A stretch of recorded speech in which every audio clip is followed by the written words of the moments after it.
गोपी जन वल्लभ गिरिवरधारी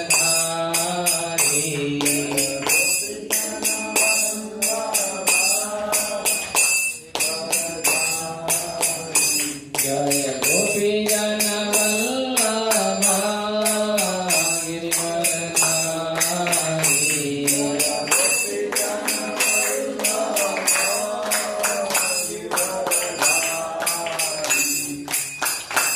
यशोदानंदन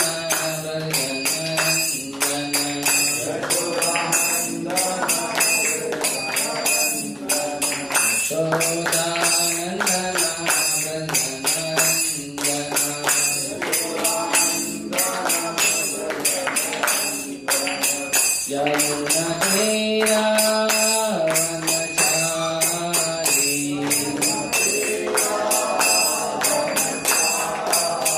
यमुना तीरा वनचारी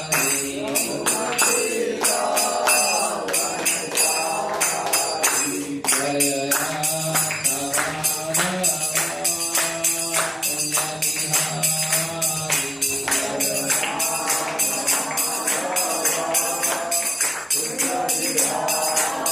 जयो राधा माधव कुंजबिहारी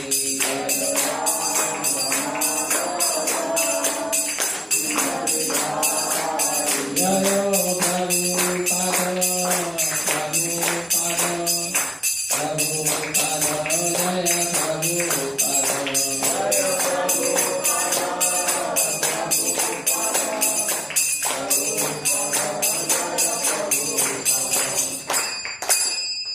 श्री हरिनाम संकीर्तन की जय, श्री प्रभुपाद की जय।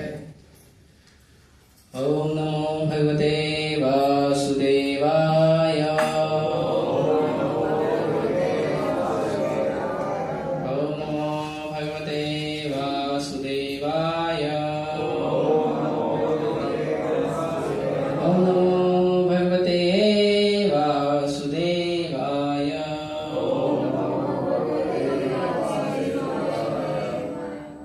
ज्ञातिवृन्दस्य ज्ञानाञ्जनशलाकया चक्षुरुन्मिलितं येन तस्मै श्रीगुरवे नमः।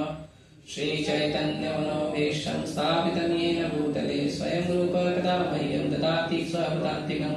वन्देऽहं श्रीगुरुं श्रीयुतापदकमलं श्रीगुरुं वैष्णवांश्च श्रीरूपं साग्रजातं सागररमणाथान्वितं तं सजीवं साद्वैतं सावधूतं परिजनसहितं कृष्णचैतन्यदेवम् श्री राधा कृष्ण पादान् सहगण ललिता श्री विशाखान्वितां च नमो विष्णुपादाय कृष्ण पृष्ठाय भूतले श्रीमते भक्ति वेदांत स्वामी निति नामिने नमस्ते सारस्वते देवे गौरवाणी प्रचारिणे निर्विशेष शून्यवादी पाश्चात्यदेशतारिणे नमो विष्णुपादाय कृष्ण पृष्ठाय भूतले श्रीमते भक्ति सिद्धांत सरस्वती निति नामिने श्रीवासुभानवी देवी दयिताय कृपाब्धये कृष्ण संबंध विज्ञानदायिनी प्रभवे नमः। माधुर्योज्जल प्रेमाढ्य श्रीरूपानुग भक्तिदा श्री गौर करुणा शक्ति विग्रहाय नमस्ते। नमस्ते गौरवाणी श्रीमूर्तये दीनतारिणे रूपानुग वृद्धाप सिद्धान्तहारिणे नमो वृक्षोराय साक्षात् वैराग्यमूर्तये विप्रलम्बर साम्बोधे पादाम्बुजायते नमः।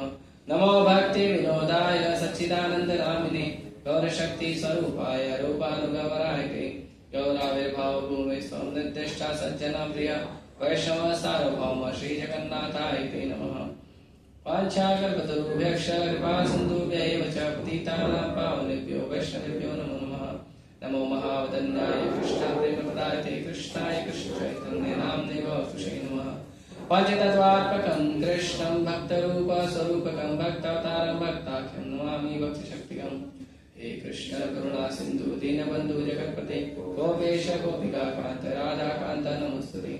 जयतां सुरतरोर्पङ्गो मन्दमतिर्गति वत्सर्वस्य पादाम्भोजो राधामदन मोहनो दिव्य वृंदारण्य कल्पद्रुमातः श्रीमद्रत्नागार सिंहासनस्थो श्रीमद् राधा श्री गोविंद देवो पृष्ठालिभि सेवमानो स्मरामि।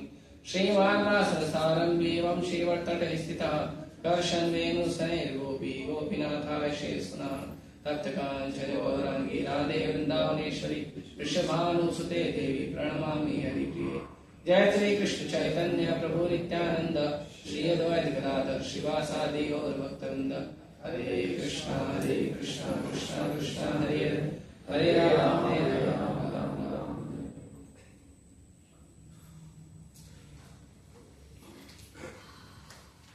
हरे कृष्ण। तो आज एकादशी है, अन्नदा एकादशी। जन्माष्टमी के बाद एकादशी आती है। जन्माष्टमी भगवान कृष्ण का प्राकट्य दिवस है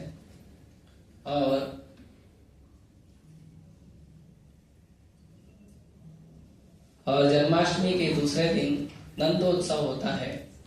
नंद महाराज भगवान कृष्ण के जन्म के उत्सव में नंद महाराज उत्सव मनाते हैं, हैप्पी बर्थडे।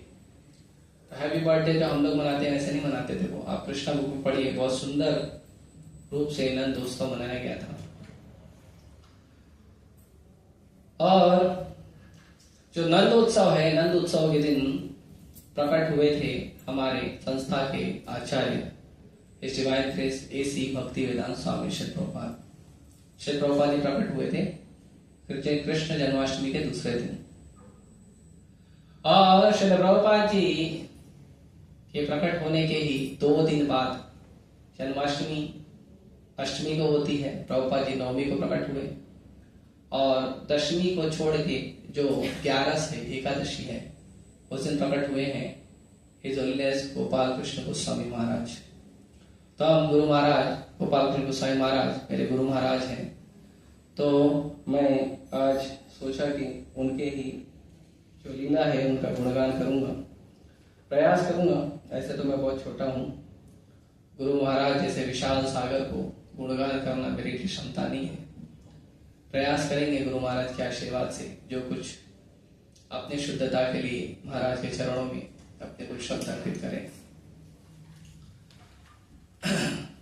तो गुरु महाराज प्रकट हुए 14 अगस्त 1944। 14 अगस्त 1944 को गुरु महाराज प्रकट हुए थे दिल्ली में। दिल्ली की धरती पे महाराज प्रकट हुए थे और उस दिन थी अन्नदा एकादशी। ठीक है। और वही साल था जब श्रील प्रभुपाद जी ने शुरू किया था प्रचार में अपना पहला पुस्तक वितरण। श्रील प्रभुपाद जी को भक्ति सिद्धांत सरस्वती ठाकुर गोस्वामी महाराज 1932 में वृंदावन में बोले थे कि अगर आपके पास धन आएगा तो आप पुस्तकें छापना और पुस्तकें बांटना। पुस्तकें क्या छापना है? भगवान की जो लीला है उन लीलाओं को छापना और उसको बांटना। तो ये आदेश भक्ति सिद्धांत सरस्वती ठाकुर गोस्वामी महाराज श्री प्रभुपाद जी को दिए थे। और श्री प्रभुपाद जी काफी संघर्ष के बाद 1944 में बैक टू गॉडहेड मैगजीन को शुरू किए थे और वो उन्होंने शुरू किया था दिल्ली में। गुरु महाराज प्रकट हुए थे दिल्ली में।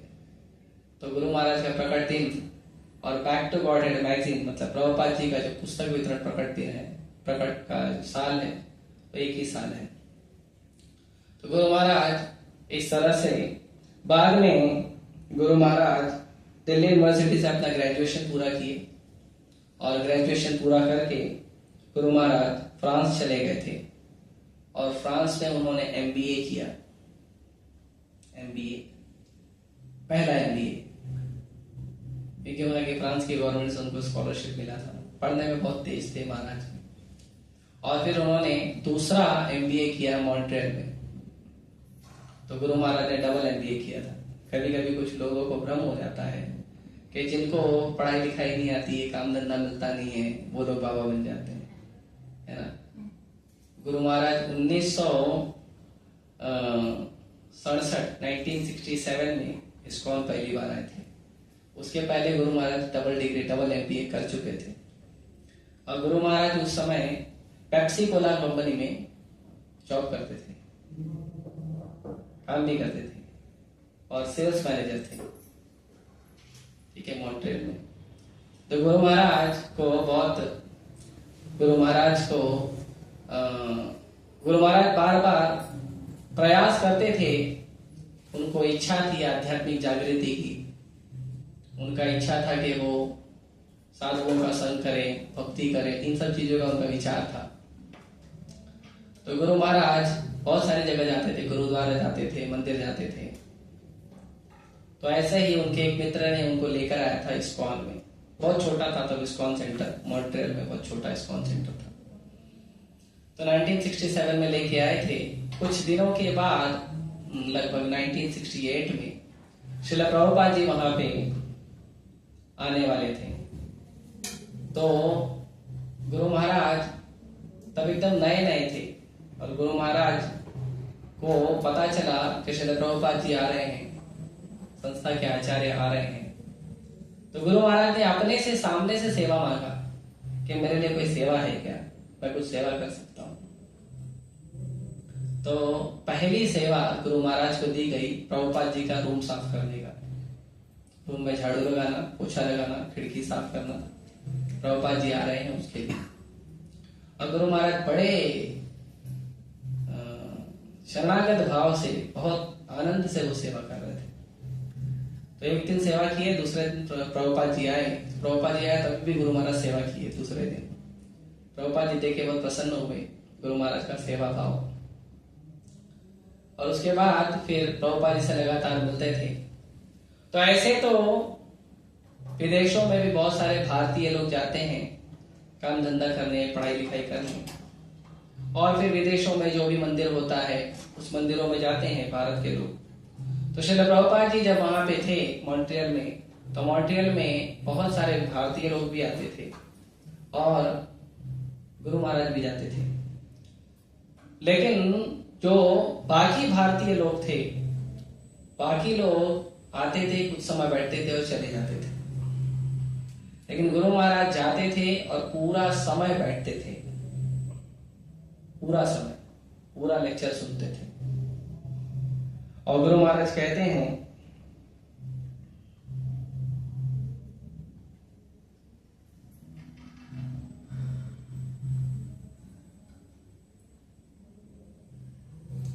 गुरु महाराज कहते हैं कि हालांकि मुझे ज्यादा महत्व नहीं पता था कथा सुनने का, श्रवण का ज्यादा महत्व मुझे नहीं पता था, लेकिन मेरा एक छोटा सा गुण था और वो था, क्या था, कि मैं श्रील प्रभुपाद जी के प्रति बहुत सम्मान रखता था। और जब मैंने पहली बार उन्हें देखा तो मुझे लगा कि मैं वहां पे लेक्चर में बैठना चाहिए। और गुरु महाराज तब जाते थे जब श्रील प्रभुपाद जी लेक्चर देने के बाद, सबसे मिलने के बाद गुरु महाराज श्रील प्रभुपाद जी रूम से बाहर जाते थे, तब गुरु महाराज आखिरी में निकलते थे वहां से। मतलब वहां पे जाते थे। ये एक आदर्श है, किसी भी व्यक्ति को श्रवण और कथा में रुचि नहीं भी है तो भी सुनने का हमें प्रयास करना चाहिए। गुरु महाराज का जो गुण है वही गुण श्रील प्रभुपाद जी का भी था। श्रील प्रभुपाद जी भक्ति सिद्धांत महाराज को जब सुनने बैठते थे तो पूरा सुनते थे बैठ के और अंत तक सुनते थे बैठ के। तो भक्ति सिद्धांत महाराज ने कहा था कि ये अभय चरण जो लड़का है ये बहुत अच्छा सुनता है और देख लेना एक दिन ये बहुत बड़ा प्रचार करेगा। और वो हम देखते हैं श्रील प्रभुपाद जी ने क्या प्रचार किया। वैसे ही श्रील प्रभुपाद जी भी गुरु महाराज के प्रति बहुत स्नेह रखते थे और कहते थे Gopal is a very simple boy. और गुरु महाराज का जो लेक्चर श्रील प्रभुपाद जी का बहुत ध्यान से बैठकर सुनते थे और पूरा लेक्चर समाप्त होने में आखिरी में जाते थे। तो ऐसा शरणागति भाव से लेक्चर सुनते थे। तो गुरु महाराज इस तरह से मिलते हुए 1969 27 मई 1969 को श्रील प्रभुपाद जी ने गुरु महाराज को दीक्षा दी। उनका हरिनाम दीक्षा हुआ। तो तो वो हुआ था 27 मई 1969। तो 1969 को जब गुरु महाराज का दीक्षा हुआ तो उस समय प्रभुपाद जी उनको सामने बैठ के दीक्षा नहीं दिए थे। प्रभुपाद जी ने लेटर लिखा था और लेटर के साथ उनको माला भेज दिया था। और प्रभुपाद जी ने कहा था कि क्योंकि तुम्हारा पहले ही नाम गोपाल कृष्ण है, गुरु महाराज का पहले नाम था गोपाल कृष्ण खन्ना, तो प्रभुपाद जी ने कहा तुम्हारा पहले ही नाम है गोपाल कृष्ण, तो मैं तुम्हारा नाम चेंज नहीं करूंगा। आध्यात्मिक नाम चेंज होता है ना, तो भौतिक नाम होता है। अभी बहुत सारे लोग का कुछ भी नाम रख देते हैं, हमटी, डंटी, मक्की, है ना, रॉकी, बहुत सारा नाम रखते हैं लोग, तो फिर चेंज करना पड़ता है। ऐसे नाम तो बुलाएंगे तो अच्छा नहीं लगेगा ना मंदिर में, तो इसके लिए भगवान का नाम दिया जाता है। लेकिन हमने देखा है इस्कॉन में भी साधारणतः है जिनका पहले से भगवान का नाम है उनका नाम नहीं चेंज करते, उनका वही नाम दे देते हैं। उसके आगे दास या दासी या कुछ तो भी और एक दो शब्द लगा के वही नाम रहता है, नाम कंटिन्यू होता है। तो उनका नाम श्रील प्रभुपाद जी ने कहा कि आपका नाम वही रहेगा, गोपाल कृष्ण दास। और फिर इस तरह से गुरु महाराज को प्रभुपाद जी ने दीक्षा दिया और दीक्षा देने के बाद प्रभुपाद जी ने उनके ऊपर सेवाएं देना शुरू किए। बहुत ध्यान रखना चाहिए कि जब हम मंदिर में आते हैं, मंदिर से जुड़ते हैं, तो हमारा सेवा लगातार मंदिर में होते रहना चाहिए। हम मंदिर में जब आते हैं तो मंदिर से कुछ लेने आते हैं। सबसे पहला हम मंदिर में इसलिए आते हैं, कुछ लोग जिज्ञासु होते हैं, बहुत नहीं के बराबर लोग होते हैं जो जिज्ञासा के कारण आते हैं कि हमको वेद पढ़ना है, पुराण पढ़ना है, भगवान के बारे में जानना है। ऐसे बहुत कम लोग आते हैं। ज्यादातर लोग आते हैं आर्तो अर्थार्थी, जिनके जीवन में बहुत दुख रहता है, माया बहुत धुलाई की रहती है, और माया की धुलाई से प्रताड़ित होकर, दुखी होकर, संसार में हर व्यक्ति के सामने हाथ जोड़कर, याचना करके, नम्रता करके, सब कुछ करके जब व्यक्ति हार जाता है और जीवन में केवल दुख ही दुख दिखता है, वो आता है फिर एक ही रास्ता है, भगवान और कोई नहीं, तो मंदिर आता है। तो मंदिर आता है तो मंदिर में आते ही उसे शांति का अनुभव होता है, कीर्तन से, प्रसाद से, भगवान के दर्शन से, भक्तों की वाणी से अच्छा लगता है। ये हम सबका अनुभव है कि जिस दिन हम पहले दिन मंदिर आए थे, उस दिन हमको लग रहा था कि मंदिर में जितने भी धोती कुर्ता वाले प्रभु जी हैं और जितने भी साड़ी वाली माता जी जिन्होंने तिलक लगाया है, ये सब वैकुंठ के वासी हैं। सबका अनुभव है, सबको यही लगा था कि बाप रे क्या दुनिया, सब वैकुंठ के वासी है ना। लेकिन रहते रहते जब हम धोती कुर्ता पहनने लगते हैं तो बोलते हैं हमको मालूम है कौन कितना है।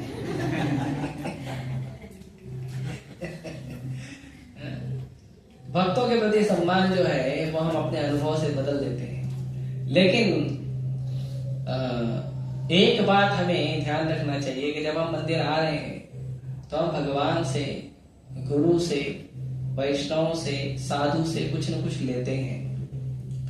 आप मंदिर में एंट्री ही मारते हैं तो आपके लिए बहुत सारी सुविधाएं पहले से रहती है ना, बहुत सारी सुविधाएं रहती है। मंदिर में आपके लिए अच्छी सिक्योरिटी रहती है, आपको जूता रखने का अच्छा जगह होता है।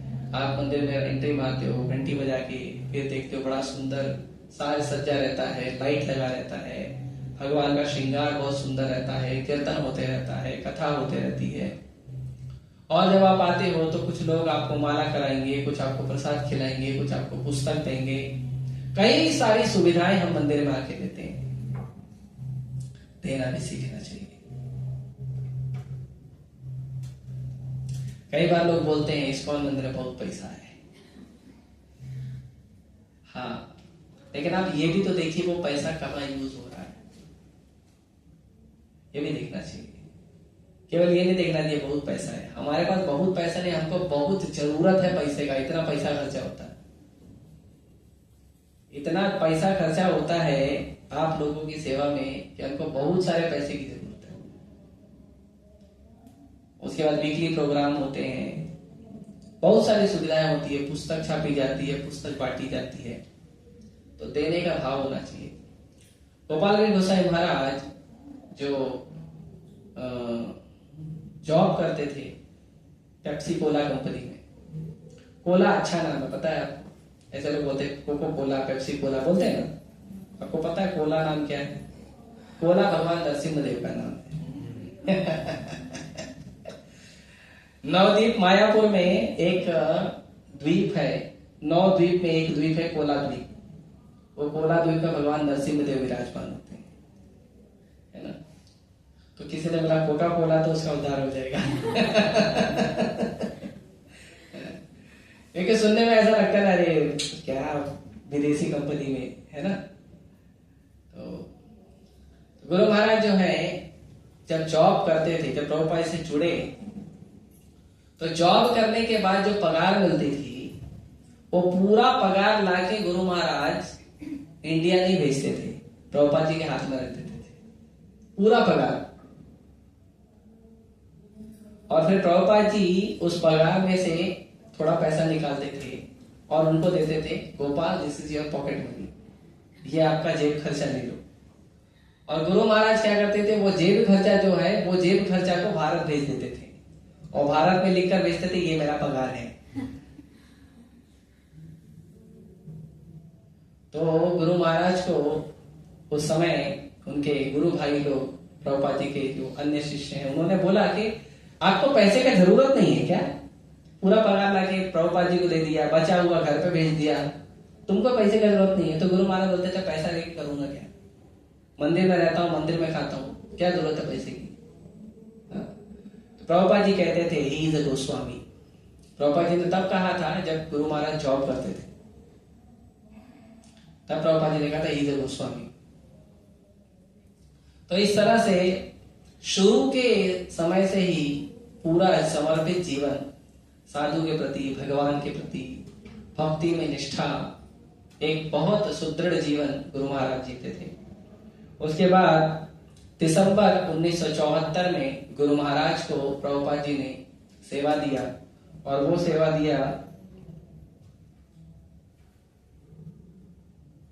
सेवा उनको दिया GBC, governing body commission. Prabhupada ji जब तक थे तब तक प्रभुपाद जी डिसीजन लेते थे, लेकिन प्रभुपाद जी ने उसी समय एक ऑर्गेनाइजेशन बनाया था जीबीसी, और प्रभुपाद जी ने कहा था कि मेरे जाने के बाद जितना भी डिसीजन होगा ये जीबीसी लेंगे। तो कभी कभी कुछ लोग पूछते हैं कि प्रभुपाद जी के जाने के बाद गुरु कौन बना? तो कोई गुरु नहीं बना।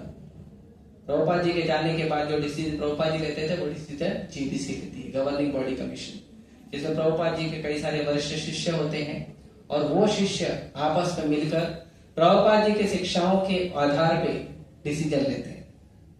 इसीलिए इस्कॉन में कोई भी डिसीजन ब्लाइंडली नहीं लिया जाता अपनी मर्जी से, मुझे ऐसा लगा नहीं, वो डिसीजन जो है जीबीसी। इसीलिए जीबीसी मीटिंग होती है रेगुलर, हमारे ऑर्गेनाइजेशन में जीबीसी मीटिंग होती है, कभी मुंबई, कभी दिल्ली, कभी मायापुर, है ना, अलग अलग जगह, वृंदावन और बहुत सारी जगहों पे होती है। तो इस तरह से गुरु महाराज को जीबीसी मेंबर बनाया गया और उन्हें भारत भेजा गया। और जब गुरु महाराज को जीबीसी बनाया गया उस समय गुरु महाराज, देखिए 1969 में उनका दीक्षा हुआ और 1974 5 साल के अंदर उनको जिम्मेदारी दिया गया पूरे इस्कॉन का। और जिम्मेदारी का आप जगह का नाम सुनिए, उनको जिम्मेदारी दिया, जीबीसी बनाया गया मुंबई का, मुंबई, दिल्ली, गुजरात, हैदराबाद, मद्रास और मायापुर, इन सारी जगहों का उनको जीबीसी बनाया गया कि अब आप प्रचार को आगे बढ़ाइए। तो गुरु महाराज इन सब चीजों का जिम्मेदारी उठाए थे। तो जैसे जैसे हमें इस्कॉन में हम आते हैं, शिक्षा सीखते हैं, दीक्षा लेते हैं, भक्ति करते हैं, वैसे वैसे हमें इस्कॉन में सेवा की जिम्मेदारी को भी लेना चाहिए। और जितने जितने हम पुराने होते जाते हैं उतनी उतनी हमारी सेवाएं बढ़ती रहनी चाहिए और हमें एक जिम्मेदार व्यक्ति की तरह सेवा करनी चाहिए। ये गुरु महाराज ने अपने जीवन से सिखाया। गुरु महाराज हर समय नई नई जिम्मेदारी उठाते थे, हर समय नया नया जिम्मेदारी उठाते थे और नई नई जिम्मेदारी से कार्य करते थे, कभी पीछे नहीं हटते थे।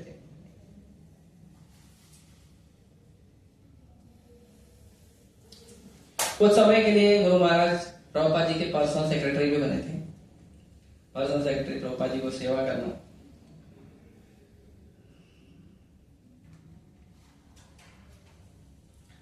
बाद में धीरे धीरे गुरु महाराज को पूरे भारत का जीबीसी बना दिया गया और गुरु महाराज ट्रस्टी भी बने थे। ट्रस्टी और चेयरमैन बने थे बीबीटी।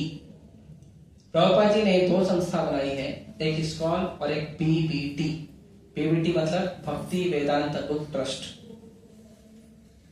और प्रभुपाद जी ने इस्कॉन को अलग रखा है और बीबीटी को अलग रखा है, दोनों को एक नहीं किया है।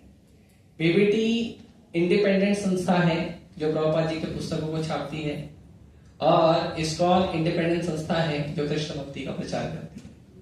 ये 2 अलग संस्था बनी, लेकिन गुरु महाराज दोनों संस्था में सबसे सीनियर सेवा लेते थे। दोनों में, इस्कॉन में भी जीबीसी थे और बीबीटी में भी चेयरमैन और ट्रस्टी, और दोनों सेवा को बहुत अच्छे से करते थे। श्रील प्रभुपाद जी ने एक बार गुरु महाराज को बोला था, गुरु महाराज प्रभुपाद जी को एक बार हिंदी भागवतम का हिंदी ट्रांसलेशन, क्योंकि प्रभुपाद जी जब भागवतम लिखे थे तब अंग्रेजी में लिखे थे। क्यों अंग्रेजी में लिखे थे? क्योंकि प्रभुपाद जी के गुरु महाराज ने कहा था कि आप अंग्रेजी भाषा में प्रचार करो, तो गुरु की आज्ञा को पूरा करने के लिए उन्होंने अंग्रेजी में लिखा था। तो जो अंग्रेजी भागवतम है उसका हिंदी अनुवाद किया गया था, और प्रभुपाद जी को हिंदी अनुवाद करवा के गुरु महाराज ने प्रभुपाद जी को पहली बार दिया था। प्रभुपाद जी बहुत प्रसन्न हुए थे और प्रभुपाद जी ने कहा था, जब भी आप मेरे पास आओ तो कोई पुस्तक लेके आया करो।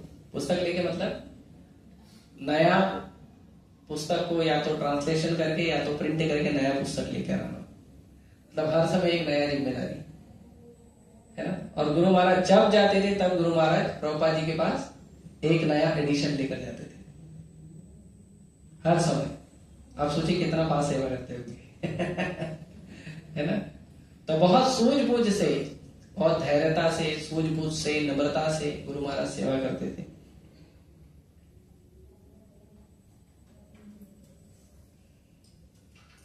गुरु महाराज कहते हैं कि मेरे पहले 2 साल में श्रील प्रभुपाद जी बार बार बोलते थे, ज्यादा पुस्तकें छापो, ज्यादा पुस्तकें छापो। और प्रभुपाद जी बहुत प्रसन्न हुए थे जब गुरु महाराज ने हिंदी भागवतम उनको ट्रांसलेशन करके दिया था। उसके बाद प्रभुपाद जी ने गुरु महाराज को कहा कि अब तुम तुम्हारी जो तुम्हारा गुण है, कौन सा गुण? मार्केटिंग का गुण, क्योंकि MBA किए थे ना, तो मार्केटिंग करते थे। तो उन्होंने कहा अब तुम अपने मार्केटिंग गुण को क्या करो? कृष्ण की सेवा में लगाओ। तो हम लोगों के अंदर जो भी गुण है उसको कृष्ण की सेवा में लगाना चाहिए। आपको कुकिंग करने आता है, कृष्ण के लिए करो। आपको पुस्तक लिखने आता है, कृष्ण के लिए लिखो। आपको मार्केटिंग करने आता है, कृष्ण के लिए मार्केटिंग करो। आपको रंगोली बनाने आता है, कृष्ण के लिए करो। जो कार्य आपको आता है वो कार्य कृष्ण के लिए करो। हर कार्य को कृष्ण की सेवा में लगाना चाहिए। और सुंदर सा श्लोक इसके बारे में बताते हैं। इदं हि पुंसस् तपस्य स्मृतस्य वा स्वीतस्य सुक्तस्य च बुद्धि दत्तयो। हमारे जितना भी हमारे अंदर गुण है, जितना भी बुद्धि है, उन सबको कृष्ण की सेवा में लगाना, और यही सिद्धि है। हमारे जीवन की सिद्धि यही है कि हमारे पास जो भी गुण कृष्ण की कृपा से प्राप्त हुआ है उसे वापस कृष्ण की सेवा में लगाना। अपने गुण पे, अपनी हुनर पे, काबिलियत पे अहंकार नहीं करना चाहिए, उसको कृष्ण की सेवा में लगाना सीखना चाहिए। और श्रील प्रभुपाद जी ने अपने सभी भक्तों को, अपने सभी शिष्यों को ऐसे ही किया। श्रील प्रभुपाद जी के एक शिष्य हुए यदुबरा प्रभु। यदुबरा प्रभु अपनी गर्लफ्रेंड के साथ गए थे प्रभुपाद से मिलने। तो यदुबरा प्रभु और उनकी जो गर्लफ्रेंड है वो दोनों फोटोग्राफी करते थे, फिल्म मेकिंग करते थे। तो प्रभुपाद जी ने उनको वो सेवा में लगाया। प्रभुपाद जी के जाने के बाद उन्होंने कई सारी मूवी बनाई प्रभुपाद जी के ऊपर, कृष्ण के ऊपर। एक जो हम मूवी देखे हरे कृष्णा, वो हरे कृष्णा मूवी यदुवरा प्रभु ने बनाया, आचार्य, और इस तरह से कई सारी मूवी। हमारे इस्कॉन में एक ITV करके है, इस्कॉन टेलीविजन भी हमारे मंदिर में ही है। तो ये सारी जो सेवाएं हैं, प्रभुपाद जी जिस भक्त के अंदर जो गुण है उस भक्त को वो गुण देते थे। एक भक्त रात को जागता था, रात को सोता नहीं था जल्दी, तो प्रभुपाद जी ने उसको भी सेवा दिया था, रात में जो भी कुत्ते आते उनको भगा देगा। प्रभुपाद जी हमेशा भक्तों को सेवा में लगाते थे, भगवान की सेवा करते रहना चाहिए। हमारे अंदर ऐसा एक भी गुण नहीं है जो बेकार है,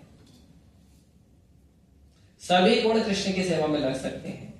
हमें बुद्धि लगाना चाहिए, और जो भक्त हमें मार्गदर्शन देता है उस भक्त से पूछना चाहिए, और अपना भी दिमाग लगाना चाहिए कि मैं भगवान की कैसे सेवा कर सकता हूँ।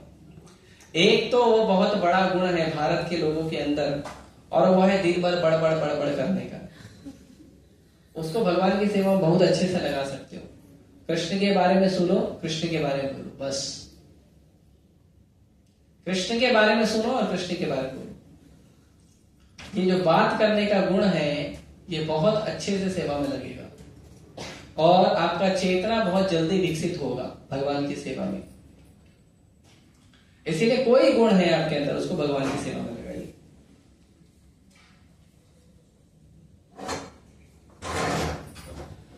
गुरु महाराज ने प्रभुपाद जी की शिक्षाओं के अलावा कभी किसी शिक्षाओं पर ज्यादा जोर ही नहीं दिया।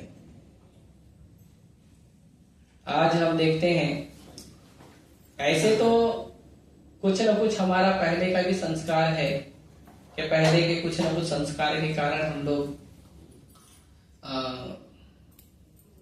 भक्ति में आए हैं, मंदिर में आए हैं। कुछ लोग पहले किसी संस्था की बुक पढ़ते थे, कुछ लोग पहले किसी का लेक्चर सुनते थे, कोई बाबा का लेक्चर सुनते थे, अच्छा प्रभाव लगा, मंदिर में आए, मंदिर में और ज्यादा एडवांस मिला तो भक्ति में आगे बढ़ने लगे। लेकिन मंदिर में आने के बाद अब हमें प्रभुपाद जी के ग्रंथों के प्रति समर्पण दिखाना चाहिए, और कहीं नहीं। और ये बात गुरु महाराज के अंदर देखी गई। हमारे मंदिर के कई सारे सीनियर डिवोटी, वरिष्ठ भक्त बताते थे कि श्रील प्रभुपाद जी के शिक्षाओं का पालन करना और केवल श्रील प्रभुपाद जी के पुस्तकों से बोलना उन्होंने गुरु महाराज से सीखा। गुरु महाराज कोई और अन्य पुस्तक समझते ही नहीं थे, केवल श्रील प्रभुपाद जी के। ये तो अभी हमारे पास कितनी सारी वैरायटी है, अभी तो कितने सारी वैरायटी है पुस्तकों की। प्रभुपाद जी ने 80 ग्रंथों को लिखा, उसके बाद कई सारे प्रभुपाद जी के जो लेक्चर हैं उस लेक्चरों से ट्रांसक्राइब करके उनको बुक्स बनाए गए हैं। कई सारी बुक्स अवेलेबल हैं। शुरुआत में भक्तों के पास कोई बुक नहीं रहता था। भागवतम अवेलेबल है, भगवगीता अवेलेबल है। शुरू में हमारे मंदिर बताते हैं कुछ भक्त कि मराठी भगवत गीता जो है वो जब छपी थी तो खाली 6 चैप्टर छपा था, तो मंदिर में पैसे ही नहीं होते थे। जो भक्त लोग डोनेशन लेकर आते थे बाहर से, उसको बहुत कम पैसा मिलता था, तो बड़ी मुश्किल से थोड़ा थोड़ा छापते थे। लेकिन भक्त लोगों का उत्साह इतना होता था, इतने अच्छे से उन पुस्तकों को पढ़ते थे और इतने अच्छे से उन पुस्तकों को बांटते थे कि वो 6 चैप्टर वाली भगवत गीता भी कम पढ़ती थी बांट के, और छापने के लिए बोलते थे। तो प्रभुपाद जी के ग्रंथों को पढ़ना बहुत अच्छे से चाहिए। हमने देखा है श्री गुरु महाराज अपने एडवांस एज में भी, हम लोग देखते हैं कभी कभी भक्त लोग रीजन देते हैं, प्रभु जी टाइम नहीं मिला, सॉरी बुक नहीं रीडिंग किया। लेकिन गुरु महाराज सुबह, गुरु महाराज का जो दिनचर्या है वो सुबह सबसे पहले गुरु महाराज उठ के मंगल आरती में भगवान के सामने, आप भले लेट आ जाओगे, मंगल आरती में गुरु महाराज भगवान के सामने आपके पहले खड़े रहेंगे। Every day without fail, every day Guru Maharaj भगवान के सामने मंगल आरती करते हैं। कोई उनका टाइम हो, कोई उनका टाइम शेड्यूल हो, भले वो रात को 1 बजे मंदिर आए हो या 2 बजे मंदिर आए, भगवान के मंगल आरती में गुरु महाराज नहा धो के अच्छे से तैयार होके मंगल आरती में एवरी डे। और ये रिकॉर्ड गुरु महाराज का हमेशा का है, पूरे इस्कॉन में गुरु महाराज ने ये रिकॉर्ड बनाया है कि हर रोज मंगल आरती में आते थे। हर रोज। हम लोग कभी मिस हो जाते थे, गुरु महाराज मिस नहीं होते थे। आपको पता करना गुरु महाराज मंदिर में है या नहीं, मंगल आरती आ जाए पूछेंगे गुरु महाराज है सामने। हर रोज मंगल आरती के बाद गुरु महाराज अपने रूम में जाके अपने पर्सनल विग्रह की सेवा करते थे। गुरु महाराज के बहुत सारे शालिग्राम थे, मेरे ख्याल से लगभग 400-500 तो शालिग्राम होंगे उनके पास, है ना। बड़े बड़े बहुत सारे शालिग्राम और छोटे छोटे बहुत सारे शालिग्राम थे।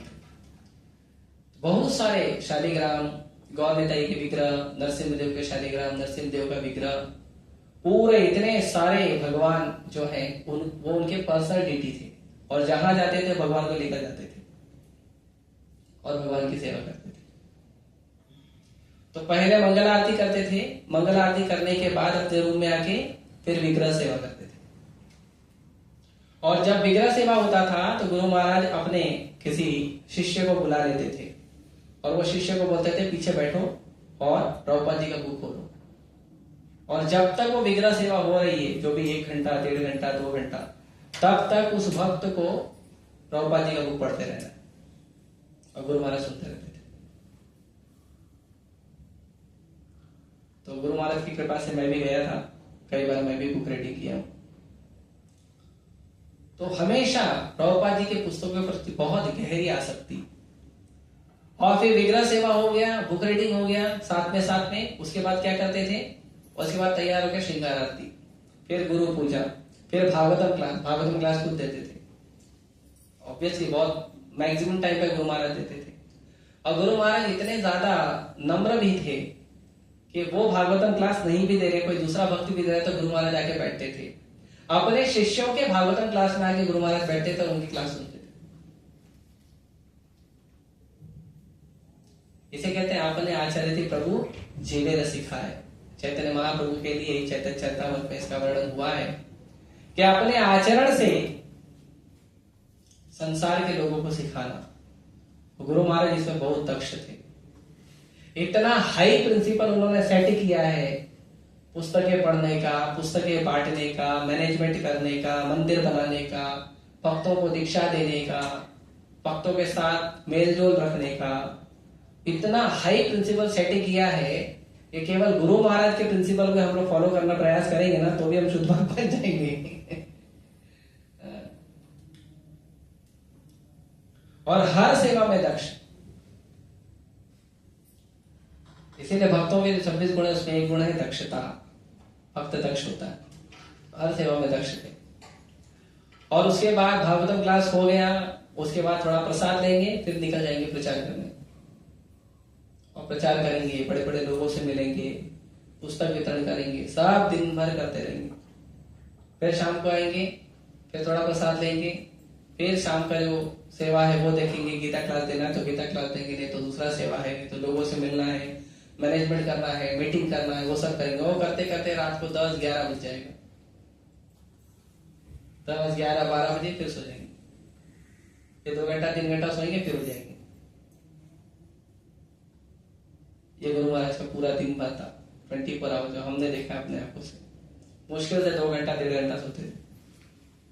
एकदम एडवांस एज में भी, बीमार थे तो भी मंगल आरती आना छोड़ते नहीं थे, तो भी पुस्तक बुक रीडिंग, पुस्तक पढ़ना छोड़ते नहीं थे, पुस्तक वितरण छोड़ते नहीं थे, प्रसाद डिस्ट्रीब्यूशन छोड़ते नहीं थे, सब सेवा करते थे। लेक्चर देना बंद नहीं करते थे, सब सेवा। आप देखेंगे अंतिम समय में कुछ लेक्चर्स हैं, आप देखेंगे बहुत स्लो सॉफ्ट बोल रहे हैं। वो कई बार भक्तों को एकदम कान पे मोबाइल लगा के सुनना पड़ता है, ईयरफोन का हाई वॉल्यूम डाल के सुनना पड़ता है, फिर भी लेक्चर दे रहे हैं। और कीर्तन का एनर्जी तो ऐसा कि मृदंग बजाने वाले का हाथ जो है ना वो दुख जाता था, करताल बजाने वाले का हाथ दुख जाता था। फिर महाराज का एनर्जी चलते रहता था।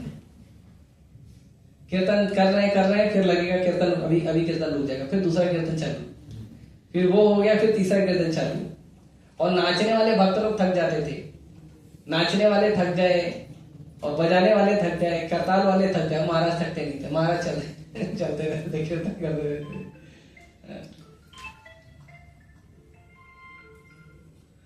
1981 में गुरु महाराज संन्यास स्वीकार किए 1981 में। और उसके बाद गुरु महाराज ने और सेवा बढ़ा दी अपनी, और गुरु महाराज विदेशों में भी यात्रा करने लगे। भारत में, उसके साथ विदेशों में। पहले भी विदेश में तो प्रभुपाद से मिले थे मॉन्ट्रियल में, लेकिन इसके बाद फिर से विदेशों में भी गुरु महाराज यात्रा करने लगे। Guru Maharaj USA, Canada, Russia, China, Pakistan, Bangladesh और भी कई सारे जो देश हैं, सब जगह गुरु महाराज जाते थे। पूरे दुनिया में कहीं इस्कॉन के बारे में कहीं कुछ बातें होती थी या कहीं कुछ परेशानी होती थी, गुरु महाराज सबसे पहले खड़े रहते थे प्रॉब्लम सॉल्व करने के लिए। गुरु महाराज के तिरुभाव के बाद कई सारे भक्तों ने रिलेशन शेयर किया कि हमेशा गुरु महाराज खड़े रहते थे जब भी इस्कॉन की जरूरत है, प्रभुपाद की जरूरत है। कभी उन्होंने अपना जीवन नहीं जिया, वो हमेशा जीवन जीते थे प्रभुपाद जी के लिए, इस्कॉन के लिए। हम लोगों का आदत है, मैं अपना बता रहा हूँ, आप लोग तो अच्छे भक्त हैं, कि हमारा आदत है हम अपने लिए जीते हैं, है ना। अपना साधना, अपना सेवा, अपना हेल्थ, अपना ये बढ़िया एकदम, है ना, टिप टाप बढ़िया रहना है। लेकिन जो भगवान के भक्त होते हैं वो केवल गुरु और कृष्ण के लिए जीते हैं। तो ये जीवन हमें गुरु महाराज के जीवन से देखने को मिलता है। ये एग्जाम्पल हम देख सकते हैं कि वो केवल अपने गुरु और कृष्ण के लिए ही पूरा जीवन जी रहे थे। उनका लाइफ मतलब इस्कॉन और कुछ नहीं। और गुरु महाराज का बहुत गहरा कन्विक्शन था, उनकी बहुत गहरी दृढ़ श्रद्धा थी कि इस्कॉन में ही रहिए, कुछ भी हो जाए इस्कॉन में ही रहिए, कुछ भी हो जाइए प्रभुपाद जी के ग्रंथ को ही पढ़िए। बहुत गहरा श्रद्धा था। कभी कोई बहुत झगड़ा हो जाता था या कुछ हो जाता था या अनबन हो जाता था, कोई भक्त बोलता था महाराज अपराध हो रहा है, मैं गिल्टी फील कर रहा हूं, मैं दुखी हो गया हूं, महाराज बार बार एक ही बात बोलते थे, ठीक है लेकिन इस्कॉन मत छोड़ना। क्यों? क्योंकि प्रभुपाद जी ने कहा है जो व्यक्ति इस्कॉन में रहेगा उसका उद्धार हो जाएगा। हमारे जीवन में हम लोगों को लगता है संघर्ष है, गुरु महाराज ने क्या संघर्ष किया है वो देखे, वो हम देख भी नहीं सकते, हम जस्ट बस केवल रोएंगे। एक पुस्तक है ग्लोरी ऑफ इंडिया, दिल्ली में भक्तों ने छापा था, उसमें गुरु महाराज थोड़ा सा लाइव फ्लैशबैक है, वो आप पढ़ सकते हैं। बहुत संघर्ष था, जुहू में संघर्ष किए, उसके बाद दिल्ली में संघर्ष किए। दिल्ली में गुरु महाराज जो है वो प्रभुपाद जी के आदेश पे गुरु महाराज जो है मंदिर बनाते थे। गुरु महाराज कहते थे कि लोगों के लिए जो कुरुक्षेत्र है, जो हम बोलते हैं ना धर्म क्षेत्र कुरुक्षेत्र, वो कुरुक्षेत्र लोगों के लिए है, हमारे लिए कुरुक्षेत्र दिल्ली है। क्यों? क्योंकि प्रभुपाद जी ने दिल्ली में संघर्ष किया था, बैक टू गॉडेड मैगजीन को छापना, बांटना, मेहनत करना। तो वो सारी मेहनत जो है गुरु महाराज उसको स्वीकार करते थे। आज सुबह एक भक्त प्रभुपाद जी के गुरु महाराज के गुणगान में बता रहे थे कि एक व्यक्ति आए थे मंदिर में, जुहू मंदिर में, और जुहू मंदिर में आके वो बता रहे थे, वो गुरु महाराज से मिले तो गुरु महाराज उनको बता रहे थे यहाँ प्रभुपाद जी बैठ के लेक्चर देते थे, यहाँ प्रभुपाद जी बैठ के प्रसाद देते थे, यहाँ प्रभुपाद जी बैठ के कन्वर्सेशन करते थे। तो ऐसे बता रहे थे जैसे वो साक्षात प्रभुपाद जी को देख रहे हैं, यहाँ पे ऐसे, यहाँ पे ऐसे, यहाँ पे ऐसे, यहाँ पे ऐसे करते। सदा अपने गुरु का स्मरण करते थे हमेशा। प्रभुपाद जी को भी जब पूछा गया कि आप अमेरिका गए, अकेले गए, इतने कष्ट में, प्रभुपाद जी बोलते थे आई वॉज नेवर अलोन, मैं कभी अकेला था ही नहीं। भगवान का भक्त कभी अकेला होता ही नहीं है। भगवान का भक्त हमेशा भगवान और अपने गुरु के साथ होता है। आप प्रहलाद महाराज के जीवन में देखिए, प्रहलाद महाराज असुरों के कुल में उत्पन्न हुए थे, लेकिन प्रहलाद महाराज कभी अपने आप को अकेला महसूस नहीं किए। हमेशा इस बात को स्वीकार करते थे मेरे गुरु महाराज और भगवान हमेशा मेरे साथ है। भगवान का भक्त, ये हमें कन्विक्शन होना चाहिए कि हम कभी अकेले नहीं हैं। हमारे गुरु महाराज भगवान हमेशा हमारे साथ है, हमेशा हमको कृपा कर रहे हैं और हमेशा हमारा मार्गदर्शन कर रहे हैं। ये गुरु महाराज की जीवन से हम देख सकते हैं।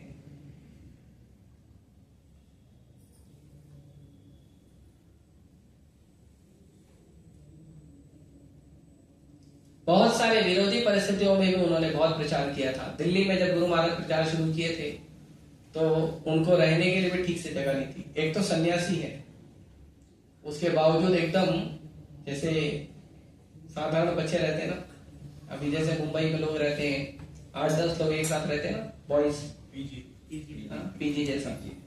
तो एक बड़ा सा हॉल है, कॉमन बाथरूम है ना, वहां पे रहते थे। और क्योंकि सन्यासी है तो क्या करते थे, उस रूम के कोने में एक पर्दा होता था, पर्दे के पीछे रहते थे, लेकिन सबके साथ कॉमन रहते थे।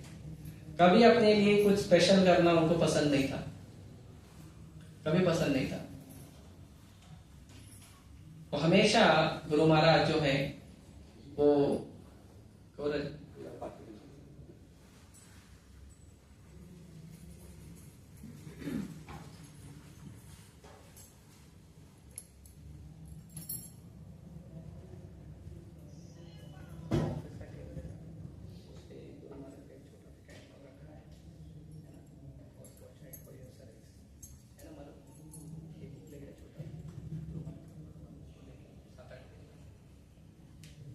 तो हमेशा जो है वो कभी अपने लिए कुछ स्पेशल नहीं करते थे, वो केवल करते थे प्रभुपाद जी के लिए, इस्कॉन के लिए और इस्कॉन के भक्तों के लिए।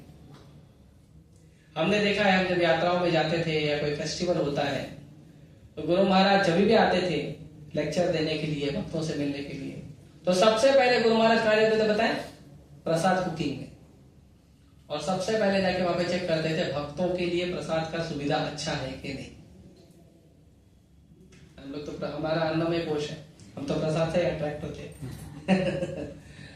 लेकिन गुरु महाराज सबसे पहले जाते थे और चेक करते थे प्रसाद का सुविधा ठीक से है नहीं, भक्तों को रहने का सुविधा ठीक से है नहीं। और हर बार सबको पूछते थे कि आप कैसे हो। सबको, कोई भी हो, चाहे वो अपना शिष्य हो चाहे दूसरे का शिष्य हो, सबको पूछते थे, कोई भेदभाव नहीं, पूरा इस्कॉन अपना है। एक बात बता रहे थे आज सुबह कि 1980 के आसपास प्रभुपाद जी का तिरोभाव हुआ था 1977 में। उसके बाद इस्कॉन में बहुत परिवर्तन आया और कई सारे शिष्यों ने, प्रभुपाद जी के शिष्यों ने इस्कॉन छोड़ दिया था। तो उस समय कुछ प्रभुपाद जी के जो शिष्य हैं, जिनमें कमाल कृष्ण महाराज, गोपाल कृष्ण गोसाई महाराज, जयप्रताप महाराज, ऐसे कई सारे शिष्य थे प्रभुपाद जी के, जो इस्कॉन में थे। और उन लोगों ने क्या किया, जाकर प्रभुपाद जी के बाकी शिष्यों को समझा के वापस लेके आए इस्कॉन। तो सबसे प्रेम करते थे। जो भी व्यक्ति इस्कॉन से कनेक्टेड है, जो भी व्यक्ति प्रभुपाद से कनेक्टेड है, वो उनको अपना ही मानते थे। और इस्कॉन को एक अलग हाइट पे लेकर जाने के लिए बहुत प्रयास करते थे। जितने भी बड़े बड़े लोग हैं, जितने भी बड़े बड़े नामी गिरामी लोग हैं, बड़े बड़े नेता हैं, सबसे मिलते थे और सबको सब प्रभुपाद जी के बारे में बताते थे, इस्कॉन के बारे में बताते थे, प्रभुपाद जी की शिक्षाओं के बारे में बताते थे, कृष्ण भक्ति के प्रचार के बारे में बताते थे, मनुष्य जीवन के महत्व के बारे में बताते थे। गुरु महाराज जब एक मंदिर से एक दूसरे मंदिर जा रहे हैं, तो एयरपोर्ट जा रहे हैं या फ्लाइट में जा रहे हैं या गाड़ी में जा रहे हैं, तो यहां तक देखा गया है कि गाड़ी में बैठे हैं और दूसरी गाड़ी में दूसरा व्यक्ति, तो कांच उतार के वो बाजू वाली गाड़ी के व्यक्ति को प्रचार करते थे उसको प्रचार करते थे। तो आज सुबह देवकी नंद प्रभु बता रहे थे कि देवकी नंद प्रभु एक बार गुरु महाराज के साथ सेवा करते थे। तो गुरु महाराज बोले भूख लगा है, जाओ कुछ मांग के लेके आओ। देवकी नंद बोले पैसा? तो गुरु महाराज बोले पैसा? साधु का पैसा नहीं रहता है हम क्या करेंगे पैसा लेके, जाओ भिक्षा मांगो। तो देवकी नंद प्रभु गए भिक्षा मांगने के लिए। तो वो गए और जो चिक्की है, गजक, चिक्के वाले को बोले हमारे गुरु महाराज को कुछ चिक्की खाना है, भूख लगा है उनको, थोड़ा भिक्षा दे दो तो उसने बहुत सारा चिक्की दिया। फिर बोला मुझे मिलना है गुरु महाराज से। तो आया मिलने के लिए, तो गुरु महाराज गाड़ी से उतरे उसको आशीर्वाद वगैरह देने के लिए। और फिर गुरु महाराज बहुत ध्यान से पूछे देवकी नंद प्रभु को कि कुछ प्रभुपाद जी की कुछ भूख रखा है आपने? भूख तो लाए। तो उन्होंने कहा नहीं, अच्छी बात नहीं है, कभी भी आप ट्रैवलिंग करो बिना भूख के नहीं करना। हमारे पास हमेशा बड़ी नहीं तो छोटी कोई ना कोई पुस्तक होनी चाहिए, कोई भी व्यक्ति है उसको हम एक पुस्तक दे सके। हमेशा हमारे पास बुक होना चाहिए। तो फिर उस बात को लेकर हम वो ध्यान रखते थे, हमेशा कोई ना कोई छोटा बुक लेकर ट्रैवलिंग करते थे। फिर कोई व्यक्ति है उसने सामान लिया, कुछ लिया, तो उसको पुस्तक देते थे। और महाराज इतने दक्ष थे, उससे सामान भी ले लेते थे, उसको बुक देते थे, बुक का पैसा भी ले लेते थे। इतने दक्ष थे। प्रभुपाद जी भी एक बार ऐसे ही किए थे। एक बार एक संस्था के व्यक्ति ने क्या किया, अपना बुक ला के दे दिया प्रभुपाद जी को as a gift. Prabhupada ji ने बहुत अच्छा है आपका बुक बहुत अच्छा है, बोलेगी। फिर प्रभुपाद जी ने क्या किया, अपना बुक उसको दिए, तो फिर उसको भी लगा गिफ्ट में मिला। प्रभुपाद जी बोले ये गिफ्ट नहीं है, इसका पैसा लगेगा। प्रभुपाद जी ने उससे पैसा लिया। फिर शिष्य ने पूछा प्रभुपाद जी ये बुक का क्या करें? प्रभुपाद जी बोले ये बुक में कुछ भी आध्यात्मिक नहीं है, ये बुक किसी काम का नहीं है। प्रभुपाद जी, तो शिष्य ने पूछा क्या करेंगे इस बुक? प्रभुपाद जी बोले इसके पेज फाड़ो, हलवा बांटो। क्योंकि आप देखिए जो बहुत सारे संस्था को लोग खोलते हैं वो आध्यात्मिक ज्ञान देने के लिए नहीं खोलते हैं, लेकिन इस्कॉन जो है वो आध्यात्मिक ज्ञान देता है। आध्यात्मिक ज्ञान देने के लिए इस्कॉन में आप ऐसे तो देखने के लिए बहुत लोग देखते हैं, वो झगड़ा करता है, वो ये करता है, वो अच्छा है, वो बुरा है, बहुत लोग देखते हैं। लेकिन आप किस भाव से आए हो, उस भाव से अगर आप इस्कॉन से जुड़ोगे तो आपको केवल वही वस्तु मिलेगा। हम लोगों की आदत है दोष देखने की, इसके लिए हम दोष ही देखते हैं। आप भक्ति देखने की शुरुआत करिए, आपको केवल भक्ति दिखेगा। आप प्रेम देखने का शुरुआत करिए, आपको केवल प्रेम दिखेगा। और गुरु महाराज बहुत सतर्क रहते थे। गुरु महाराज को जब प्रभुपाद जी ने दीक्षा दिया तो प्रभुपाद जी ने कहा था 16 माला रोज जप करो, 4 नियम का पालन करो और नाम अपराध से बचो। और यही शिक्षा को गुरु महाराज पूरे जीवन देते आए। पूरा जीवन क्या कर रहा है? 16 माला जप करिए, 4 नियम का कड़ाई से पालन करिए और 10 नाम अपराध से बचिए, वैष्णव अपराध से बचिए। इसका ध्यान रखना चाहिए। कभी भी गुरु महाराज के पास कोई व्यक्ति जाता था किसी भक्त का कंप्लेन करने के लिए, निंदा करने के लिए, नहीं सुनते थे। उल्टे वो उसको उसका गुण बताते थे, अरे ये भक्त ऐसा है, ये भक्त ऐसा है। वो कंप्लेन सुनते नहीं थे। हाँ, अगर कोई गुण बताने गया तो सुनते थे बैठ के, अच्छा लगता था। क्योंकि भक्तों का दुर्गुण सुनते ही नहीं थे। हमें सुनना ही नहीं चाहिए भक्तों का दुर्गुण। भक्तों के अंदर सबसे बड़ा गुण है कि वो भगवान को शरणागत है। उसके बाद कौन सा दुर्गुण बचेगा बताओ? फिर भी कोई कमी है उसके जीवन में तो भगवान की कृपा से पूरी हो जाएगी। लेकिन अगर हम दोष देखते बैठेंगे तो हमारा भक्ति खतरे में आ जाएगा। इसीलिए बहुत सावधान रहना चाहिए। तो ये सावधानी गुरु महाराज कहते थे। एक छोटा सा इंसिडेंट बताता हूं। एक बार गुरु महाराज गए थे प्रभुपाद जी से मिलने के लिए। तो एक भक्त खड़ा था, वो बोला तुम नहीं मिल सकते, स्वामी जी से मिल नहीं सकते। तो गुरु महाराज बोले नहीं, मुझे मिलना है। तो वो भक्त को गुस्सा आ गया, उसने क्या किया, एक पंच महाराज के मुंह पे मार दिया, तो ब्लड निकलने लगा। लेकिन महाराज ने उस भक्त को कुछ भी नहीं बोला, वो यूटर्न मारे और सीधा चले गए वापस। तो दूसरे भक्त ने प्रभुपाद जी को बताया कि ऐसा ऐसा हो गया। तो प्रभुपाद जी ने जो भक्त ने मारा था उस भक्त को बुला के बहुत डांटे। और फिर उन्होंने गुरु महाराज को लेटर लिखा। प्रभुपाद जी ने गुरु महाराज को लेटर लिखा कि तुम्हारा ये जो गुण है सहन करने का और दूसरों पे करुणा दिखाने का और वैष्णव अपराध नहीं करने का, ये गुण तुम्हें एक दिन बहुत ऊंचाई पे लेके जाएगा। तुम इस्कॉन में बहुत बड़ी सेवा करोगे। और वो हमने साक्षात देखा। गुरु महाराज हर सेवा में गुरु महाराज आगे रहते थे। और पुस्तक वितरण तो उनका प्राण था। हमारे गुरु महाराज के प्रणाम मंत्र में कहते हैं प्रभुपादस्य साहित्य यह प्रचार, प्रभुपादस्य साहित्य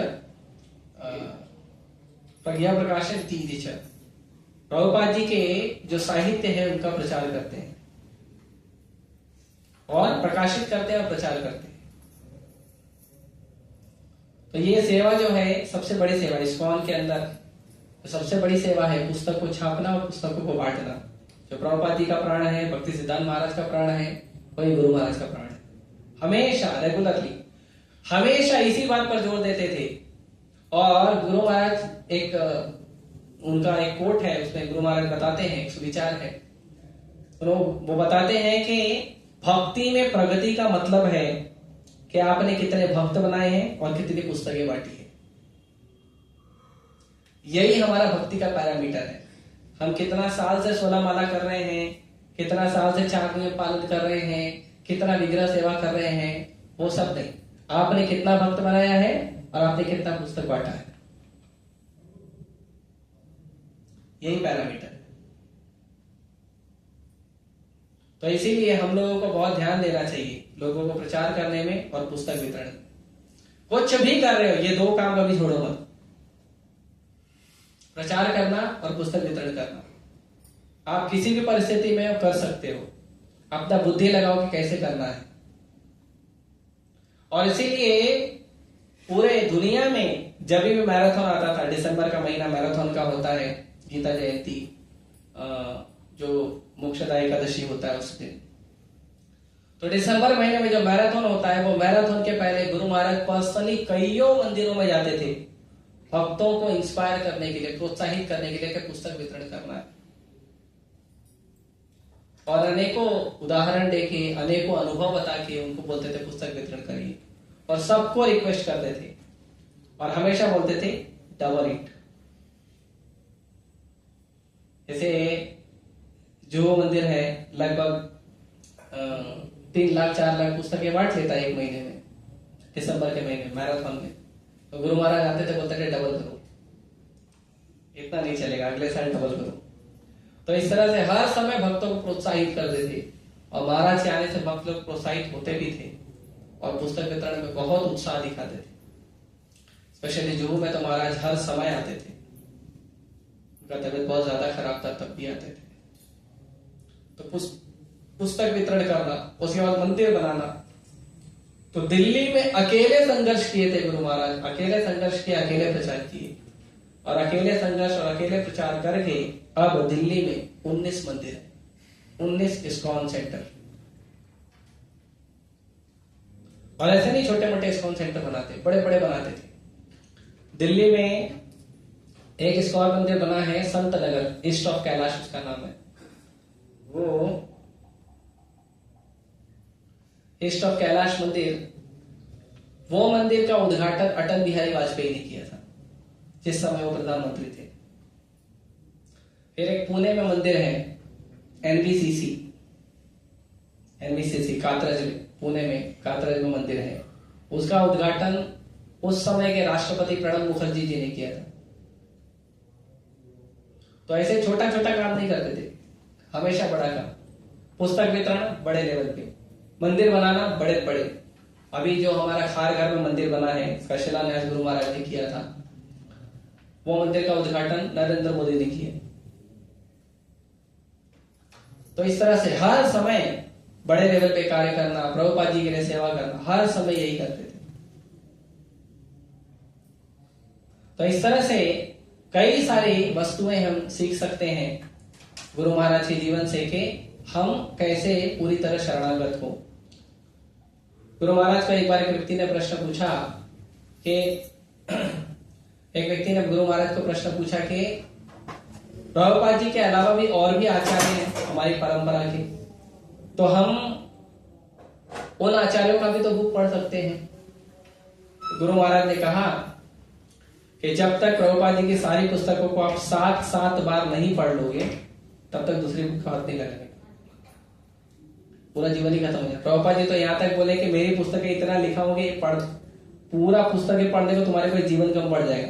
प्रभुपाद जी तो लिख दिया था 10 सालों में, लेकिन हम लोगों को पढ़ने को एक जीवन खत्म हो जाएगा। और गुरु महाराज बोलते कम से कम 7 बार पढ़ना है सारे बुक, है ना, मतलब no chance, don't touch other books. क्योंकि उनका पूरा कन्विक्शन था कि प्रभुपाद जी ने सब कुछ दिया पुस्तकों में, सब कुछ, हमें कुछ भी कहीं और बाहर से लेना नहीं है। प्रभुपाद जी के पुस्तक, प्रभुपाद जी के लेक्चर, उतना हमारे लिए काफी है हमारी भक्ति के लिए, पूरा कन्विक्शन। और आप देखोगे ना उनके लेक्चर में वही है। कभी भक्त लोग गुरु महाराज का कभी तारीफ करते थे कि महाराज आपने बहुत सुंदर लेक्चर दिया। तो महाराज बोलते थे मैं तो तोता हूं, मैं तो जो प्रभुपाद जी ने लिखा है बस उसको तोते की तरह रट दिया। तो भक्त लोग बोलते थे तोते की तरह रटे हो इसीलिए मीठा बोल रहे हो। तो इस तरह से तो मैं मिला था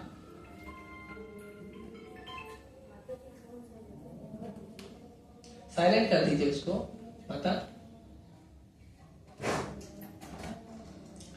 मैं गुरु महाराज को मिला था लगभग 2015 में, हम लोग प्रचार कर रहे थे तब। नहीं उसके पहले भी मिला था, मैं 2013 में मिला था, फिर 15 मिला था। और लगातार गुरु महाराज आते हैं, लेक्चर सुनता था सब। और 2015 में भी मिला था जब मैं प्रचार कर रहा था। तो दिल्ली हम लोग गए थे, यही ईस्ट ऑफ कैलाश मंदिर, वहां गुरु महाराज से मिले थे। तो गुरु महाराज हमेशा इंस्पायर करते थे, पुस्तक पढ़िए, पुस्तक बांटिए और प्रचार करिए। और बहुत ज्यादा उनको पसंद था अगर कोई नए लोगों को, जो नए लोगों को नहीं, जवान लोगों को प्रचार करता था, नौजवान लोगों को, यंग लोगों को, उनको बहुत अच्छा लगता था। इसके लिए कोई कॉलेज प्रीचिंग कर रहा है, यूनिवर्सिटी में प्रचार कर रहा है, बहुत अच्छा लगता था और बहुत प्रोत्साहित करते थे, बड़े प्रसन्न होते थे। तो इस तरह से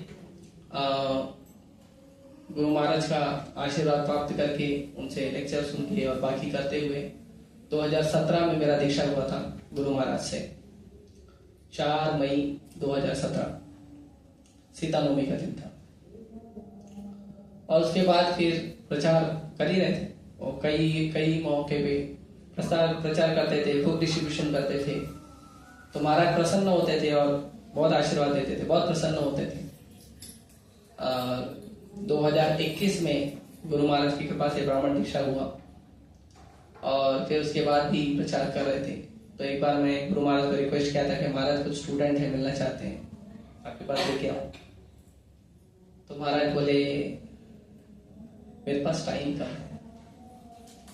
तो मैंने बोला महाराज थोड़ा सा, बोलते 5 मिनट चलेगा। मैं बोला आप दर्शन दे दो उतना काफी है, ठीक है बुलाओ। और सबको बुलाया, दिए थे तो बुलाया सबको। तो महाराज बात किए भक्तों से, बात किए तो उस बात में बहुत गंभीरता से कह रहे थे महाराज आप सभी बहुत सौभाग्यशाली हो कि आपने इस्कॉन को चुना है और प्रभुपाद जी को चुना है। आज के समय पे इस्कॉन जितनी शुद्धता कोई संस्था नहीं रख रही। लोग भले कोई बाबा फेमस हो गया है इंटरनेट पे, उसके पीछे भले चले जाते हैं, पर जो शुद्धता इस्कॉन में है ना वो कहीं नहीं मिलेगी। चाहिए जाके खुद चेक कर लो, और ये गारंटी है। देखिए दोष तो हर व्यक्ति के अंदर है, हर साधु में भी कुछ ना कुछ दोष है, लेकिन जिस लेवल पर जो शुद्धता एक पूरी संस्था के रूप में चल रहा है वो इस्कॉन से ज्यादा कहीं नहीं मिलेगा, केवल इस्कॉन में मिलेगा। इसीलिए बहुत सौभाग्यशाली हो रहे हैं वो लोग जो इस्कॉन में आते हैं। प्रभुपाद जी इस बात को कहते थे कि कोई व्यक्ति सौभाग्यशाली है जो इस्कॉन में आता है,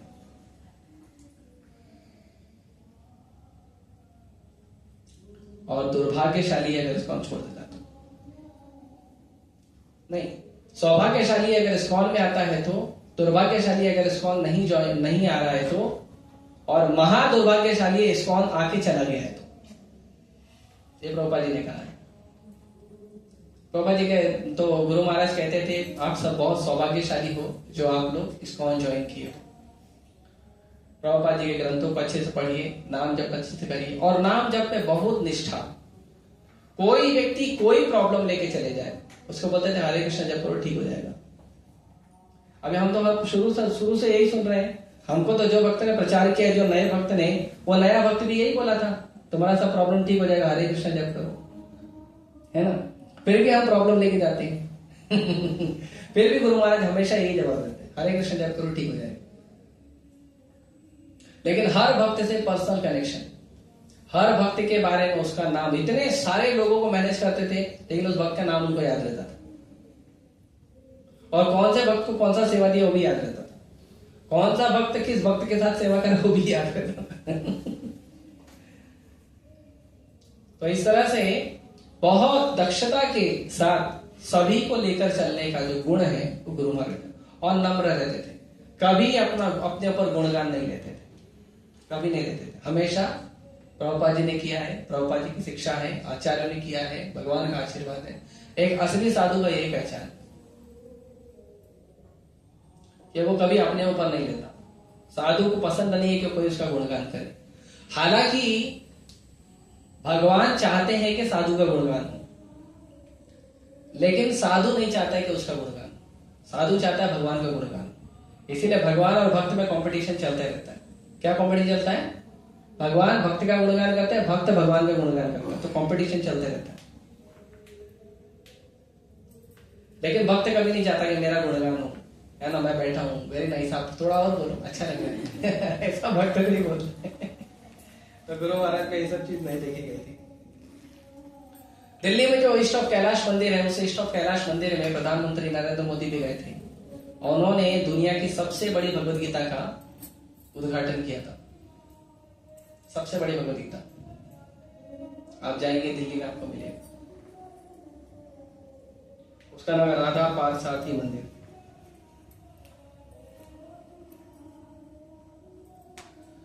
प्रभुपाद जी ने गुरु महाराज को कहा था, प्रभुपाद जी का ये विचार था कि जहां भी इस्कॉन मंदिर है उसके कम से कम 10 किलोमीटर के रेडियस में, 10 किलोमीटर के सराउंडिंग में कोई भूखा नहीं रहना चाहिए।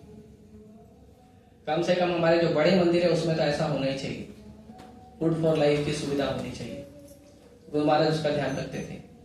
प्रभुपाद जी के समय पे मिड डे मील प्रोग्राम चलाते थे, मतलब स्कूल में, कॉलेजेस में भी प्रसाद बांटना, लोगों को प्रसाद बांटना, समाज में प्रसाद बांटना। तो अभी भी हर रोज इस्कॉन दिल्ली में हर रोज लगभग 1,75,000 लोगों को हर रोज फ्री प्रसाद दिया जाता है, एवरी डे। और फिर मायापुर में, जुहू में तो आप देखते हैं हर समय चालू ही रहता है। तो इस तरह से हर रोज प्रसाद मिलता था। चरणामृत का सुविधा, प्रसाद का सुविधा, दर्शन का सुविधा। कोई व्यक्ति मंदिर आया है तो उसको कृष्ण के बारे में बताना, उसको प्रचार करना, इन सब चीजों में बहुत ध्यान देते थे।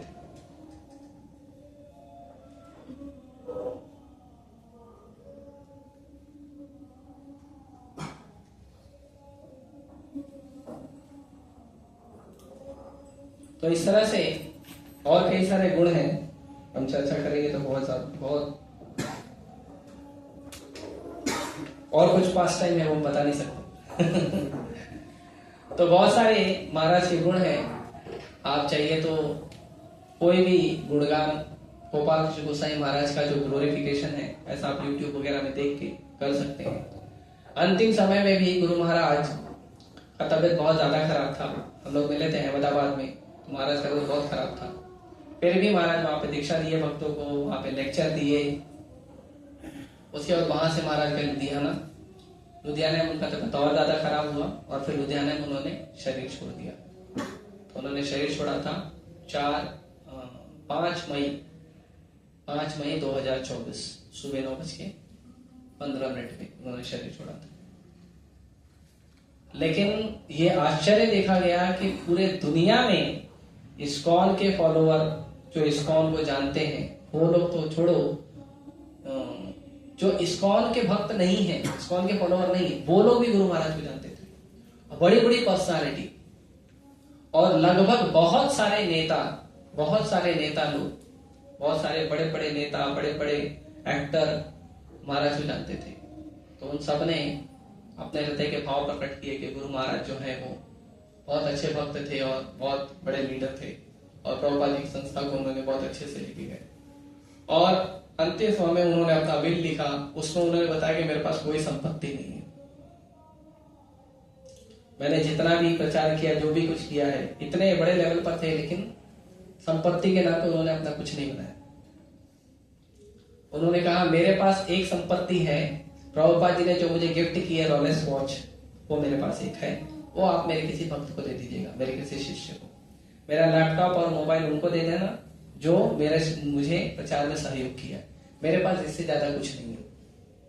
और जो मेरे विग्रह है वो किसी एक जगह का नहीं देना, अलग अलग जगह पे दे देना, ताकि सब भक्त लोग मंदिरों में सेवा होते रहे, बस। तो ये जो लक्षण है साधु के, असली साधु के लक्षण, वो आप देख सकते हैं गुरु महाराज के जीवनी से।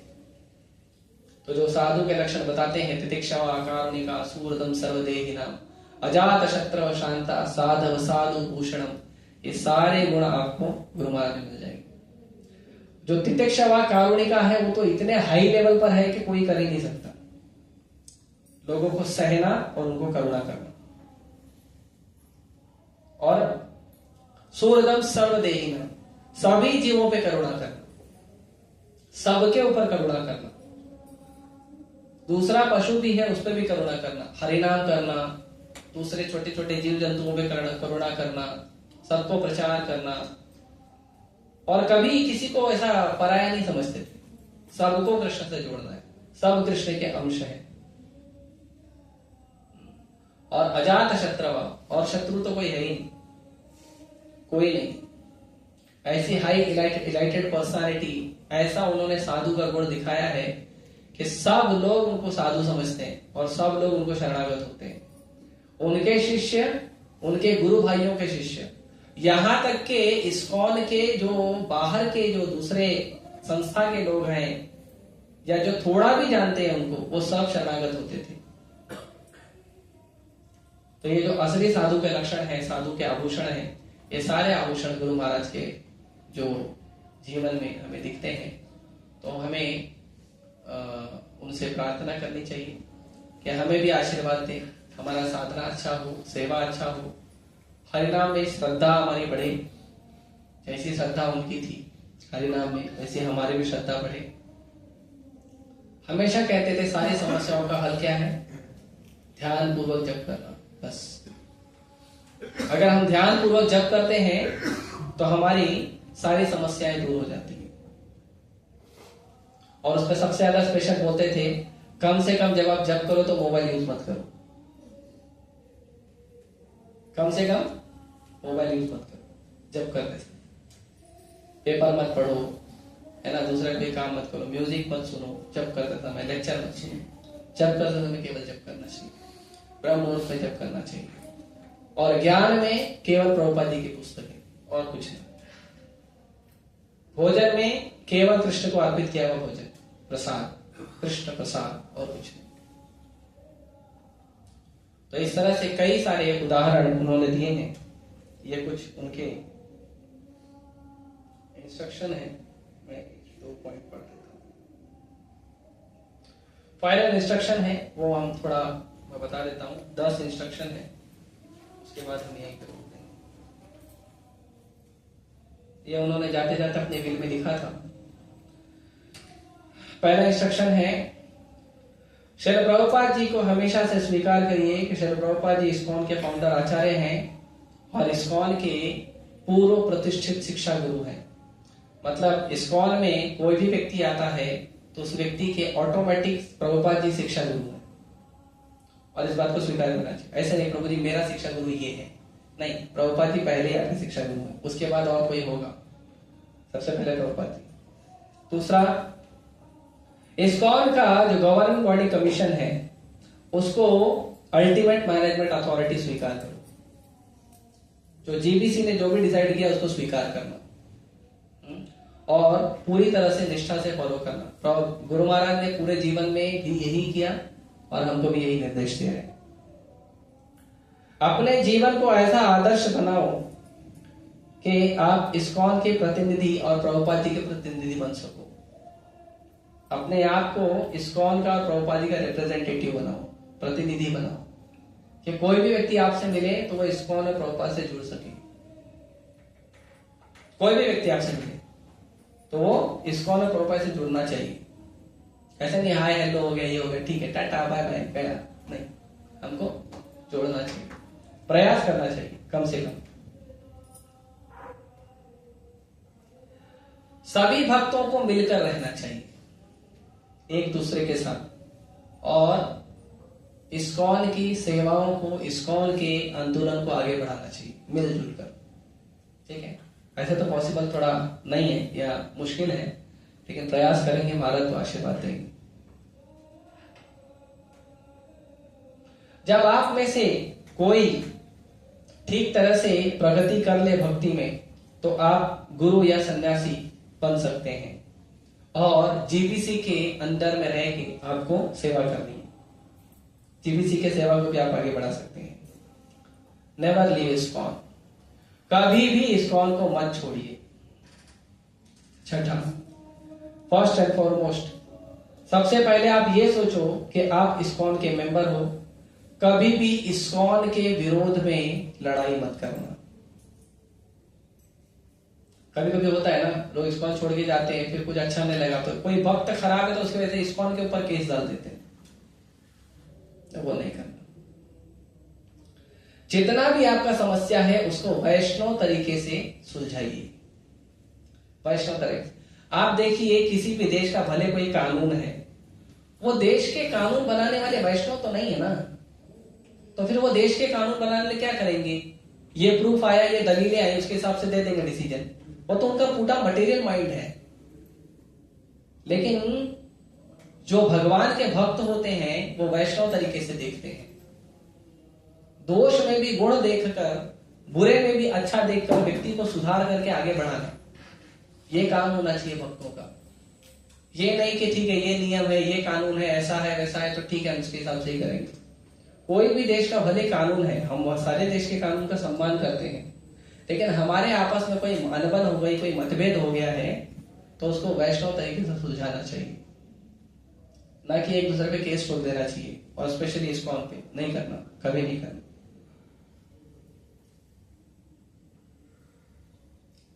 कभी भी किसी ऐसे व्यक्ति के साथ संबंध मत बनाइए जो इस्कॉन या जीबीसी के विरोध में हो। श्रील प्रभुपाद जी की पुस्तकों को बहुत ध्यान से पढ़िए, ध्यान पूर्वक 16 माला जप करिए। एकादशी और स्पेशल फेस्टिवल में 25 माला जप करिए। 4 नियमों का ध्यान पूर्वक पालन करिए। मांस नहीं खाना, नशा नहीं करना, जुआ नहीं खेलना और अवैध संबंध नहीं बनाना। ऐसा काम करिए कि इस्कॉन एक डायनामिक सोसाइटी बने, एक अद्भुत संस्था बने और अपना समय और अपना जो भी संपत्ति है उसको लगातार इस्कॉन की सेवा में लगाते रहिए। तो आपके पास जो धन है, संपत्ति है, वो या तो कम से कम समय जरूर इस्कॉन की सेवा में लगाइए और इस तरह से जो प्रचार है वो आगे बढ़ेगा।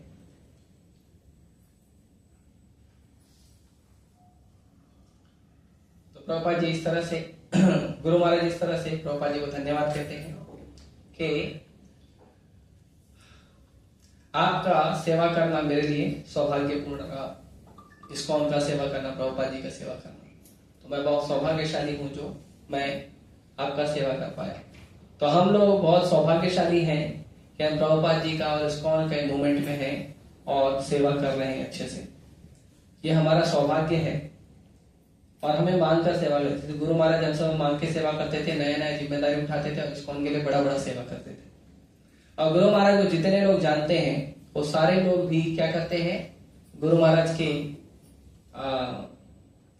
आदेशों के अनुसार, उनके शिक्षाओं के अनुसार बड़ा बड़ा सेवा करते हैं। तो हमें भी इस्कॉन के लिए बड़ा बड़ा सेवा करना चाहिए, ज्यादा से ज्यादा लोगों से जुड़ना चाहिए, ज्यादा से ज्यादा लोगों को प्रचार करना चाहिए, ज्यादा से ज्यादा हरिनाम करना चाहिए, प्रसाद बांटना चाहिए। कई बार देखते हैं लोग बोलते हैं रोज इस मंदिर में प्रसाद मिलेगा तब ना बांटेंगे। अरे आप घर में कुकिंग करके भोग ला के बांट सकते हो ना, थोड़ा आप भी प्रयास करो, क्यों नहीं कर सकते आप? तो कई सारे बुद्धि है, अगर आप प्रयास करोगे तो भगवान बुद्धि देंगे, गुरु महाराज बुद्धि देंगे और आप प्रचार कर पाओगे। ठीक है, मैं यही रोकता हूँ और किसी का प्रश्न है तो पूछ सकते हैं। हरे कृष्ण। यस सेवा करने के लिए संसार में रह के भी कर सकते हैं या साधु बनना, दीक्षा लेना जरूरी है? आप साधु है ना ऑलरेडी। साधु का मतलब क्या होता है? साधु का मतलब होता है जो साधु का संग कर रहा है और साधु के गुणों को सीख रहा है ना। ब्रह्मचारी एक आश्रम है तो गृहस्थ भी एक आश्रम है। ब्रह्मचारी का मतलब साधु नहीं होता। साधु का मतलब होता है जो अपना जीवन भगवान की सेवा के लिए समर्पित करके सेवा में लगा के कर रहा है। अब ये काम आप गृहस्थ बन के भी कर सकते हो, ब्रह्मचारी बन के भी कर सकते हो, जॉब करते हुए भी कर सकते हो, कॉलेज करते हुए भी कर सकते हो, धंधा पे व्यापार करते हुए भी कर सकते हो, कुछ नहीं करे तो भी कर सकते हो। साधु आप ऑलरेडी हो, आप रोज रेगुलर लेक्चर में आ रहे हो, कृष्ण कथा सुन रहे हो, भक्तों के साथ मिलकर सेवा कर रहे हो, यार ऑलरेडी साधु है ना। ये भ्रम मत पालिए कि ब्रह्मचारी ही जो है वो साधु है, बाकी लोग साधु नहीं है, ये भ्रम मत पालिए, ठीक है। और कोई?